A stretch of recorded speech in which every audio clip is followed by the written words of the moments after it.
কোনো অবৈধ ইনকাম নাই, তাদের সুদ ঘুষের টাকা নাই। আসলে তাদের না দম বন্ধ করা একটা জীবন।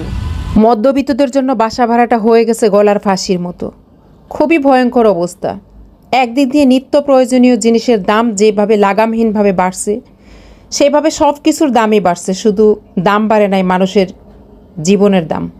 আমাদের জীবনের কোনো দাম নাই, এবং কর্মক্ষেত্রেও সেখানেও বেতন বাড়ে নাই, কিন্তু নিত্য প্রয়োজনীয় জিনিসের দাম বাড়লো। এবং বাসা ভাড়াটা আমার মতো যারা মধ্যবিত্ত আছে তাদের জন্য এটা হলো গলার ফাঁসির মতো।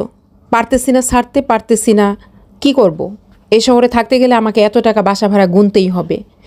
বিশেষ করে মধ্যবিত্ত যারা, একদম নিম্নবিত্ত হইলে এক কথা ছিল, আর যারা উচ্চবিত্ত আছে তাদের কাছে সমস্যা নাই, কিন্তু যারা মধ্যবিত্ত পারতেছে না একদম নিচে নামতে, পারতেছি না উপরে উঠতে, পারতেছি না মানে খাইতে, পারতেছি না না খায়ও থাকতে, কিভাবে বাঁচবো আসলে কোনো কুল কিনার খুঁজে পাচ্ছি না। তো বাসা ভাড়া যেভাবে লাগামহীনভাবে ফ্ল্যাটের মালিক, কিছু বাড়িওয়ালারা বাসা ভাড়া বাড়াইতেছে, এতে জানেন যারা সাধারণ যারা কর্মজীবী আছে, মনে করেন সাধারণ মানুষ, তাদের কোনো অবৈধ ইনকাম নাই, তাদের সুদ ঘুষের টাকা নাই। আসলে তাদের না দম বন্ধ করা একটা জীবন। খাই আর না খাই, খাবার খাই আর না খাই, এই শহরে থাকলে আমাকে এত টাকা ভাড়া দিতেই হবে। এই যে লাগামহীনভাবে বাসা ভাড়া বাড়াইতেছে, হ্যাঁ অনেকেই সেটাকে মেনটেন করতে পারতেছে। কারা? যারা সুদ ঘুষ খায়, সরকারি চাকরি করে, তাদের গায়ে লাগতেছে না। কিন্তু গায়ে লাগতেছে কাদের জানেন?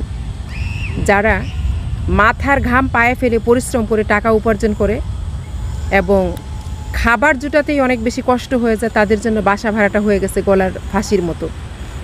যে আমি খাই আর না খাই, আমাকে কিন্তু এত টাকা বাসা ভাড়া দিতেই হবে এবং দিতে হচ্ছেই। মানে কি বলবো, যে আজকে সকাল থেকে বাসা খুঁজতে যায় আসলে নিঃশ্বাসটা বন্ধ হয়ে আসতেছে, যে আসলে কোথায় বাসা নিব, কি করব। আমার যে বাজেট, সেই বাজেটের মধ্যে বাসা কোথাও খুঁজে পাচ্ছি না। আর বাজেটের বাইরে যাইলে আমাকে কি করতে হবে? 3 বেলার জায়গায় আমাকে 1 বেলা খাইতে হবে যদি ভালো একটা বাসা নেই। কি করব সেটাই ভেবে পাচ্ছি না। এই যে বাড়ির মালিকরা, এই যে কিছু ফ্ল্যাটের মালিকরা লাগামহীনভাবে বাসা ভাড়া তাদের ইচ্ছা মতো বাড়াইতেছে, এটার একটা নীতিমালা হওয়া উচিত।